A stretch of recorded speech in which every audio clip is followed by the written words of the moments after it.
बातमी आहे आंबेगाव तालुक्यातील चिंचोडी लांडेवाडी येथील पाण्याच्या झऱ्यात वसलेल्या महालक्ष्मी देवी नवरात्र उत्सवाची 15 ऑक्टोबर रोजी शारदीय नवरात्र उत्सवाला सुरुवात झाली असून सर्वत्र देवीची मिरवणूक काढून देवीची स्थापना करण्यात आली। आंबेगाव तालुक्यातील चिंचोडी लांडेवाडी गावातील जागृत देवस्थान म्हणून ओळख असलेली व जिवंत पाण्याच्या झऱ्यात वसलेली श्री महालक्ष्मी देवी जी चिंचोडी लांडेवाडी गावचे ग्रामदैवत आहे। येथेही अखंड 9 दिवस आई राजा उदो उदोचा जागर सोबतच आईची मनमोहक आरती व आराधना करत येथील महिला व ग्रामस्थ मोठ्या भक्तिभावाने आईची सेवा करतात। नवरात्र उत्सवाच्या पहिल्या दिवसापासूनच दुर्गा सप्तशती देवीचा जोगवा याचे पठण येथील महिला करतात। तसेच राजदांडिया व अनेक आकर्षक खेळांचे आयोजन 9 दिवस केले जाते। तसेच मंडळाच्या वतीने विविध सामाजिक उपक्रम राबवले जातात। पाहुयात।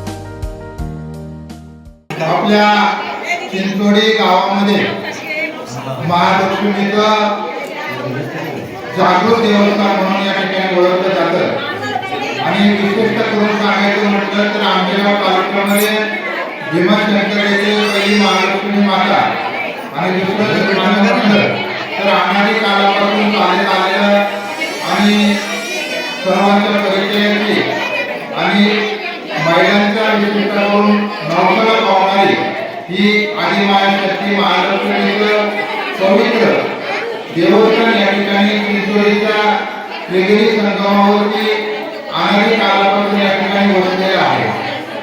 मंदिराच्या पूर्वेच्या बाजूला जिवंत पाण्याचा झरा आहे। पूर्वी काळी अनेक पिढ्या आपल्या अगोदरच्या पिढ्यामध्ये लहान मुलं या ठिकाणी आंघोळ केल्यानंतर खडूस आणि नाके या ठिकाणी त्यांच्या अंगावर यायचे तर त्या पाण्याने आंघोळ केल्यानंतर खडूस आणि नाके त्या ठिकाणी अंगावर खडूस नाके जायचे आणि ते स्वच्छ असं पाणी या ठिकाणी आपल्याला पाहायला मिळतं आणि ते पिल्यानंतर शरीराला अनेक फायदे होतात आणि विशेषतः करून या ठिकाणी पूर्वेच्या बाजूला जो ओढा आहे त्या ओढ्यामध्ये विष्णूचा गर्भ म्हणजे विष्णूचा सहवास या ठिकाणी लाभलेला आहे आणि विष्णूचा जिथे सहवास असतो त्या ठिकाणी लक्ष्मी माता ही वसलेली असते।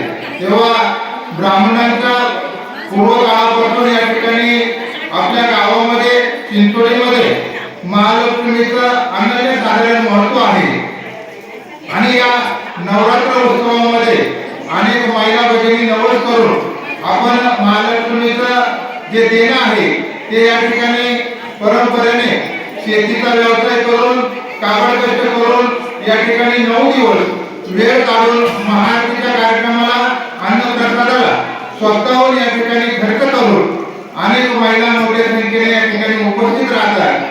आजूबाजू गावातील महिला या ठिकाणी नारोडी असन, साकोळे असन, वडगाव असन बरीचशी गावातील महिला या ठिकाणी दसऱ्याचा वेळ मिळेल तसं येतात या ठिकाणी पूजा पाठ करून या ठिकाणी देवीची ओटी भरण करण्यासाठी बहुसंख्येने या ठिकाणी येतात। बरेचसे ज्यांना माहिती आहे ते पुण्या मुंबई विभागातून महाराष्ट्राच्या कानाकोपऱ्यातून अनेक महिला दर्शनासाठी या ठिकाणी येतात आणि आपली इच्छा प्रकट करून संकल्प करून नवसाला पावणारी देवी म्हणून चिंचोडी येथील महालक्ष्मी माता आहे तेव्हा तिचा सहवास या ठिकाणी महालक्ष्मीच्या पवित्र त्रिवेणी संगमावरती झाल्यामुळे सर्वांना ही देवी या ठिकाणी नवसाला पावणारी देवी म्हणून चिंचोडीमध्ये प्रसिद्ध आहे।